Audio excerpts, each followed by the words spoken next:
Hey there! So I felt a blog coming on, so I wanted to share it with you. I'm Joseph Flahiff. I am an Agile project management coach, and I'm here to help you out, just talk about the stuff that we do as Agile project managers. So maybe you're new to Agile, maybe you're old to Agile, maybe you're a project manager that's gotten an Agile project thrown at you. But I'm here to just chat with you about what that means. So I was talking with some folks. Actually, weirdly, it came up like 3 times today, and yesterday a couple times too. It's kind of spooky.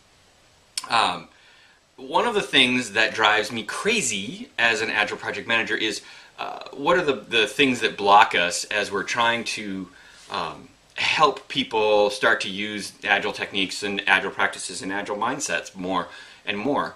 And one thing that I found is one of the biggest blockers that you will run into and that I've run into over and over again is, what do you think? Write it down. Write down right now. Get out a piece of paper. Write down what you think that blocker is that I'm going to say. Okay, did you write it? I'll wait. Go ahead.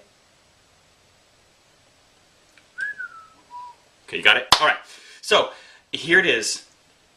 It is Agile. Agile. Agile itself is one of the biggest blockers I have found to Agile adoption.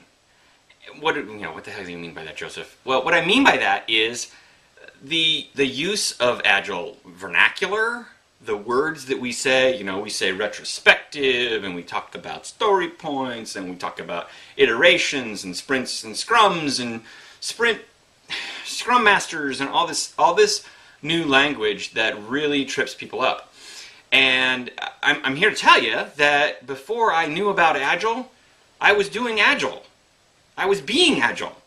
Now, I didn't necessarily have some of the practices that I've learned through my education with Agile, my use of these tools and techniques, and it's fantastic. I really love it. But I think a lot of what we do could be, it winds up running into walls because people don't know what we're talking about.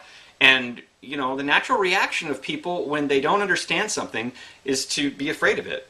Really, I mean, that's the way all bigotry comes out to happen, and all kinds of, hatreds. And it's mostly from, not all, I can't say all, but a lot of times it has to do with, what we don't understand, we fear.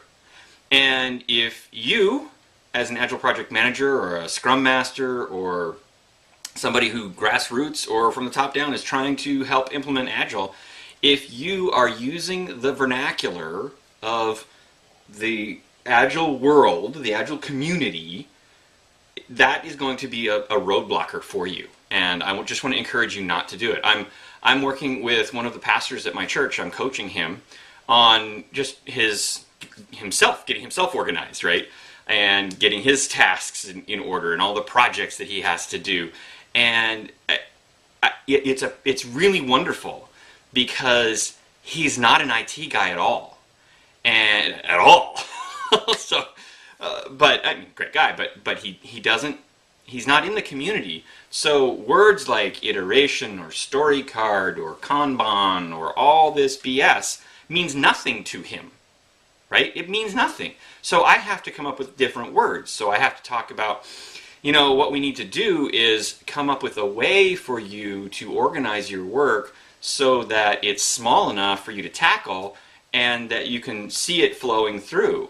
And use words that everyone else uses. You'd be surprised how much you use the vernacular when you have to step out of it. I started writing for Search CIO magazine, a subsidiary of TechTarget, and I'm writing for the CIO market. And that market doesn't necessarily, now there are some, but doesn't necessarily know all the vernacular of Agile. So I have to use different language there. And it's a really good exercise, and it's really important. I would encourage you to try and go a whole day. Make it your challenge, and then right back here, post a little something at the bottom here. Make it your challenge to try and go a whole day without using any of the language of Agile. Just use common terms and speak in common language about it, because really, Agile is, there's nothing new about it. It's what we do, like they said in one of the early people said to Ken Schwaber, it's what we do when our back is against the wall anyhow. It's just natural. So that's my challenge to you. Follow up with a post here, comment on this site right here, right below. Put your little comment down there that says how you did. What did you learn by taking a whole day and not using Agile language, but speaking in common language? So thank you, and come on back. Bye-bye.